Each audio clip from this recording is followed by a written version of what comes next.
अस्सलाम वालेकुम, मैं हूँ सदफ़ याकूब और आज हम फिर से बात करेंगे शाम करबला के ऊपर और आगे इस बात को बढ़ाएंगे। अब हम इस बारे में बात करेंगे कि मुस्लिम बिन अकील और हानी बिन उर्वा के बाद क्या मामलात हुए थे। चलें जी, बिस्मिल्लाह पढ़ते हैं। बिस्मिल्लाहिर्रहमानिर्रहीम। हज़रत इमाम हुसैन के काफ़िले को अभी तक ये इल्म नहीं था कि मुस्लिम बिन अकील और हानी बिन उर्वा को कत्ल कर दिया गया और वहाँ के हालात क्या हो रहे हैं और वहाँ के हालात कितने ख़राब थे, वो इनसे अभी बाखबर ना थे। जब आप मुकामे सलीबिया में पहुँचे तो आपको हज़रत मुस्लिम और हानी बिन उर्वा की शहादत के बारे में पता चला और अब्दुल्ला बिन सलीम और मज़री बिन मशमल अल असदी फ़रमाते हैं कि हम दोनों हज को गए थे। हज से फ़ारिग हुए तो हमें सबसे ज़्यादा इस बात की ख्वाहिश थी कि हम जल्दी जाकर देखें कि हज़रत हुसैन रज़ी ताला अन्हो को क्या मामला पेश आया है। हम अपनी सवारियों को दौड़ाते चले गए और मुकामे ज़रूद में आपके काफ़िले को मिले। जब हम आपके करीब पहुँचे तो हमने देखा कि एक आदमी अहले कूफ़ा में से आपकी तरफ आ रहा है। आप इसे देखकर ठहर गए, लेकिन वो दूसरी तरफ मुड़ गया। हमने आपस में कहा चलो इससे कूफ़े की ख़बर मालूम करते हैं। हम इसके पास पहुँचे, इसको सलाम किया, अपना तारुफ़ दिया। उसने सलाम का जवाब दिया, अपना तारुफ़ दिया और उसके बाद उसने कहा कि मैं असदी हूँ और मेरा नाम बकीर बिन मशबा है। ओके जी, ये तारुफ़ के बाद उन्होंने कहा कि कूफ़े में क्या ख़बर चल रही है। कूफ़े की ख़बर पूछी। उसने कहा अभी कूफ़े से नहीं निकला था कि मुस्लिम और हानी कत्ल हो चुके हैं। वो जो शख्स सामने से उनको मिला, बुकैर बिन मशबा जो थे, उन्होंने बोला कि अभी मैं कूफ़े से बाहर नहीं निकला था कि हानी बिन उर्वा और मुस्लिम बिन अकील को कत्ल कर दिया गया और वो शहीद हो गए। और इसके बाद उनको पाँव से पकड़कर इनके बाज़ार में घसीटते हुए लिए जा रहे थे। ये ख़बर सुनकर हम दोनों फिर इमाम के काफ़िले की तरफ आ मिले। शाम को जब इमाम ने मुकामे सलीबिया में मंजिल की तो हमने आपको ये सारा वाक़या सुनाया। इस अलमनाक ख़बर सुनकर आपने बार बार इन्ना लिल्लाहि व इन्ना इलैहि राजिऊन और रहमतुल्लाह अलैहिम पढ़ा। फिर हमने अर्ज़ की कि हम आपको खुदा का वास्ता देते हैं कि आप लौट जाएं, कूफ़े में मत जाएं। कूफ़े जो हैं, कूफ़े वाले आपके दुश्मन हैं, आप उनकी तरफ ना जाएं। हमें अंदेशा है कि जो आपके दाई थे, यानी कि जो दावा कर रहे थे, वही आपके दुश्मन हो जाएंगे। जब इस पर बनु अकील ने जोश में आकर कहा कि खुदा की कसम, हम सरज़मीन कूफ़ा को उस वक्त तक ना छोड़ेंगे जब तक हम अपने भाई मुस्लिम के खून का बदला न ले लें। अब ये वो जंग नहीं रही थी, यानी कि अब तक जो मामलात सुन चुके थे वो, उनको सामने वाला जो मंज़र था वो बिल्कुल साफ़ नज़र आ रहा था। हज़रत इमाम हुसैन को ज़ाहिरी बात है वो साहिब इल्म थे, तो उनको इस बात का कैसे ना पता चला होगा कि जो दावा कर रहे थे, जिन्होंने खतूत लिखे थे, वो अब उनके दुश्मन हैं, वो उनके हाथ में बैत ना करेंगे। अब ये बैत का मामला बिल्कुल भी नहीं था। अब ये इस चीज़ का मामला था कि खून के बदले खून। आपके बाद साथियों ने कहा वल्लाह आप मुस्लिम बिन अकील की तरह नहीं, कुजा मुस्लिम कुजा, आप यूँ ही आप कूफ़ा तशरीफ़ ले जाएंगे और लोग आपको दिखेंगे, सब आपके साथ हो जाएंगे। कुछ लोग बीच में से ये भी कहते थे, लेकिन काफ़िला यहाँ से आगे चला। आप जिस देहात से गुज़रते थे, लोग जोक दर जोक आपके साथ होते जाते। ज़बाला पहुँचे तो आपको अब्दुल्ला बिन बख्तर की शहादत की ख़बर मिली। आपकी यहाँ पर तकरीर, ये मैं तकारीर आपके साथ पिछली वीडियो में मैंने आपको बोला था कि मैं तकारीर पे वीडियो बनाऊंगी। ये 2 तकरीरें हैं, 2 भी नहीं बल्कि 3 हैं। मैं इसको ऐड करना चाहूँगी कि इस तकरीर से आपको क्या मिलता है सुनने में। जब आपको इस किस्म के अलमनाक ख़बरें मिली तो आपने अपने सब रुफ़का को जमा करके फ़रमाया, हमें मुस्लिम बिन अकील और हानी बिन उर्वा और अब्दुल्ला बिन बख्तर के कत्ल की ख़बरें मिल चुकी हैं। हमारे शियों ने हमें छोड़ दिया है। ये शिये लफ्ज़ इसलिए बार बार बोला जा रहा है कि हज़रत अली और हज़रत इमाम हसन जो कि पहले ही कूफे में रिहाइश पजीर थे और वहाँ पर अपना जो है ना अपनी हुकूमत थी उनकी, तो उनके ये अहले बैत थे। ये जो कूफा वाले हैं ये अहले बैत थे। तो वहाँ पर हज़रत अली की शहादत हुई, वहाँ पर हज़रत इमाम हसन को जहर दिया गया। यही मानने वाले जो थे उन्होंने हज़रत इमाम हुसैन को दावत दी थी। तो ये अहले तशी इसलिए बार बार इसमें आया है। प्लीज़ इस बात को बुरा मत बनाइएगा, ये बुक में लिखा हुआ है और ये इसलिए लिखा हुआ है और मैं इसलिए बोल रही हूँ कि ये बात वाज़ेहा तौर पे मुझे भी समझ आ गई है कि हज़रत अली की जब हुकूमत थी तो हज़रत अली के मानने वाले जो थे वो एक अलहदा फ़िक्का वारियत के लोग थे और वो उनको मानते थे।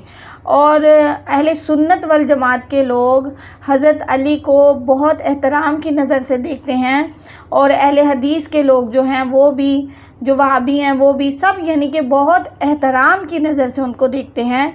लेकिन शिये इसलिए बोला जा रहा है कि उनकी हुकूमत उस टाइम थी और वहाँ के मानने वाले लोग अहले कूफा ही थे। अच्छा जी, तुम में से जो शख्स वापस जाना चाहता है वो खुशी से जा सकता है, हमारी तरफ से इस पर कोई इल्ज़ाम नहीं था। ये आपने इसलिए फरमाया था कि वो लोग जो किसी और ख़्याल के पेश नज़र आपके साथ हो गए थे वो किसी गलत फहमी में ना रहें। कुछ लोगों को बहुत से कम अरसे में बहुत ज़्यादा की ख्वाहिश होती है, वो इसलिए आपके साथ हो लिए कि आपको आपके साथ रहने पर मजबूर ना समझें, बल्कि वो आज़ादी से जहाँ चाहें चले जाएं। और वो इसलिए साथ हो लिए थे कि जो आपके मकासद के साथ पूरे मुत्तफ़िक हों, वो बासुत शौक़े राह हक़ में जान देने के लिए तैयार हों। आपके इस इरशाद को सुनकर वो लोग जो रास्ते में हमराह हो गए थे वो मुंतशिर हो गए, क्योंकि वो बाकसद जंग नहीं बल्कि ये समझकर साथ हुए थे कि कूफे पर उनका कब्ज़ा हो जाएगा और किसी न किसी ओहदे पर उनको फाइज कर दिया जाएगा। सो इस वजह से कुछ लोग इस लालच में चले थे, लेकिन उन्होंने वजाहत कर दी इस तकरीर में कि हम लोग इस वजह से नहीं जा रहे कि हम बैत लें, हम इस वजह से जा रहे हैं कि हम अपने भाई के कत्ल का बदला लेंगे। बैत तो अब पीछे रह गई और बैत का जो था वो मसला वो सामने क्लियर खुल के आ गया कि बैत का अब कोई चक्कर नहीं है। अब जो है वो शहादत जो हुई थी हज़रत मुस्लिम बिन अकील की और हानी बिन उर्वा की, उसका बदला था। ज़बाला से चलकर बतन अकबा में पहुँचे। यहाँ बनी अकरमा में से एक शख्स आपको मिला। इसने आपसे पूछा आप कहाँ जा रहे हैं? आपने बताया कूफा। इसने अर्ज़ किया मैं आपको खुदा का वास्ता देता हूँ आप लौट जाएं। खुदा की कसम आपको नेज़ों और तलवारों से साबका पड़ेगा। जिन लोगों ने आपको बुलाया है अगर उन्होंने आपके लिए रास्ता साफ़ कर दिया होता तो आपके साथ होकर लड़ने मरने के लिए तैयार होते। तो आपका जाना दुरुस्त था, लेकिन जो हालात आपने बताए हैं ऐसे हालात में जाना किस तरह मुनासिब नहीं, किसी तरह भी मुनासिब नहीं। फरमाया ए बंदा खुदा, जो तुम कहते हो वो मुझसे पोशीदा नहीं, लेकिन अल्लाह ताला का कोई अमर मगलूब नहीं किया जा सकता। इसका मकसद ये था कि यानी कि हज़रत इमाम हुसैन को हर बात का इल्म था कि जब हम इस तरह, वो ना लड़ने आए थे ना जंग करने आए थे, वो अपने अहले खाना को लेकर अपने ख़ानदान को लेकर चले थे। तो वो ज़ाहिरी बात है वो बैत की गर्ज से आए थे, वो इस तरह की जंगो जदाल के लिए नहीं आए थे। लेकिन उनके हालात इस तरह के कर दिए गए कि उनको इस तरह सामने जाना पड़ा। ओके जी, वतन अकबा के बाद अशराफ में पहुँचे। यहाँ से सुबह के वक्त कोहज़ी हशम की तरफ चले और पहाड़ की दामन में खैमाजन हुए। यहाँ हुर बिन यजीद रियाही तमीमी जो हुकूमत यजीद की तरफ से आपको गिरफ़्तार करने के लिए भेजा गया था 1000 मुसल्लह सवारों के साथ पहुंचा और आपके मुकाबले आकर ठहरा। ज़ोहर के वक्त इमाम पाक ने अज़ान का हुक्म दिया। अज़ान के बाद आप दस्ते के सामने तशरीफ़ ले गए और हम्दो सना के बाद ये तकरीर फरमाई। अब दूसरी तकरीर है। पहली तकरीर उनके लिए थी जो आपके साथ चले थे और चलने के बाद जोग दर जोग लोग मिले और आपने उनके जहन से ये गुमान निकाल दिया कि आप किसी गर्ज से हमारे साथ ना चलें। जो जाना चाहता है मैं उसे सवाल नहीं करूँगा और जो रुक जाएगा वो मेरे साथ जाम शहादत नोश फरमाएगा।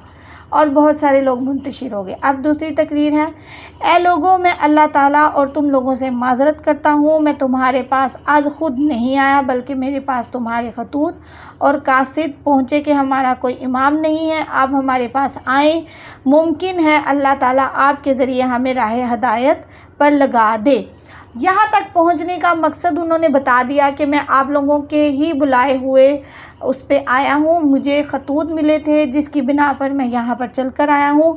अब मैं आया हूँ तो तुम लोग अपने कौल और इकरार पर कायम रहते हो। मुझसे ऐसे अहद व पैमान करो जिनसे मुझे पूरा इत्मीनान हो जाए कि तुम मेरे शहर को चलूँ और तुम्हारे शहर को चलूँ, और अगर तुम ऐसा नहीं करते और मेरा आना तुम्हें नागवार है तो मैं जहाँ से आया हूँ मैं वहीं पर चला जाऊँगा।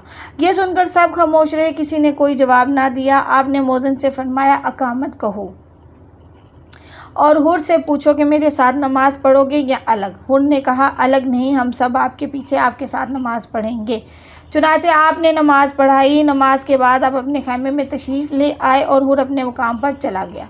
असर के वक्त आपने अपने काफ़िले को तैयारी का हुक्म दिया और मोज़न को अज़ान के लिए फ़रमाया। फिर आपने आपके पीछे नमाज़ पढ़ी। फिर सब ने आपके पीछे नमाज़ पढ़ी और फिर नमाज के बाद अल्लाह की हम्दो सना करते हुए फिर आपने फ़रमाया। और ये थी तीसरी तकरीर। ओके जी, उन्होंने ये तकरीर फरमाई, लोगों, अगर अल्लाह से डरो और अहले हक़ के हक़ को पहचानो तो ये अल्लाह की रज़ामंदी का बाइस होगा। हम अहले बैत नबूवत इन दावेदारों के मुकाबले में जो तुम पर जुल्म ज़्यादती के साथ हुकूमत करते हैं, जिसका उन्हें हक़ नहीं है, खिलाफत के ज़्यादा मुस्तहिक हैं। अगर तुम लोग हमको नापसंद करते हो, हमारे हक़ को नहीं पहचानते हो और आज तुम्हारी राय इससे मुख्तलिफ है जो तुम्हारे खतूत और तुम्हारे कासिदों से मुझ पर ज़ाहिर की थी, तो मैं तुम्हारे पास से वापस चला जाऊँगा। हुर ने कहा, खुदा की कसम, हमें इन खतूत और कासिदों की जिनका आप जिक्र कर रहे हैं खबर नहीं। आपने उकबा बिन समान से फरमाया, वो थैले लाओ जिनमें इन लोगों के खतूत हैं। वो लाए। आपने इन थैलों को सब के सामने उलट दिया। इन खतूत को देखकर हुर ने कहा, हम इन लोगों में से नहीं हैं जिन्होंने आपको ये ख़त लिखे हैं। इन खतूत को देख के हुर ने जब ये जवाब दिया कि हमें तो ये हुक्म मिला है कि हम आपसे मिलें, आपका साथ ना छोड़ें, यहाँ तक कि आपको कूफे में इब्ने ज़ियाद के पास पहुँचा दें। आपने फरमाया, तुम्हारी मौत इससे ज़्यादा करीब है। फिर आपने अपने साथियों को सवार होकर लौटने का हुक्म दिया। हुर ने मज़ामत की। आपने फरमाया, तेरी माँ तुझे रोए, तू क्या चाहता है? हुर ने कहा, खुदा की कसम, आपके अलावा कोई अरब ये कलमा कहता, ख्वाह वो कोई भी होता, तो मैं इसकी माँ के लिए भी यही कहता, लेकिन खुदा की कसम आपकी वालदा का ज़िक्र एहसन तरीके से ही करूँगा। आपने फरमाया, अच्छा कहो, तुम क्या चाहते हो? हुर ने कहा कि मैं ये चाहता हूँ कि आपको इब्ने ज़ियाद के पास ले चलूँ। आपने फरमाया, खुदा की कसम, मैं इसमें तुम्हारी मुवाफ़क़त नहीं करूँगा। हुर ने कहा, खुदा की कसम, मैं आपको नहीं छोड़ूँगा। इस तरह आपस में तकरार और तलख़ कलामी होती रही। हुर ने कहा, मुझे आपसे लड़ने का हुक्म नहीं है, मुझे सिर्फ़ ये हुक्म है कि जहाँ भी आप मिले आपको छोड़ूँ नहीं जब तक आपको कूफे ना पहुँचा दूँ। तो आप ऐसा रास्ता इख्तियार करें जो ना आपको कूफे पहुँचाए और ना मदीना लौटाए। इस दौरान मैं इब्ने ज़ियाद को लिखता हूँ कि आप भी इब्ने ज़ियाद या यज़ीद को लिखें। शायद अल्लाह को कोई ऐसी आफ़ियत की सूरत पैदा कर दे कि मैं भी आपके मामले में इब्तला और आज़माइश से बच जाऊँ। आप अज़ियत और कादसिया की राह से बाईं तरफ मुड़ कर चलने लगे। हुर भी साथ साथ चल रहा था।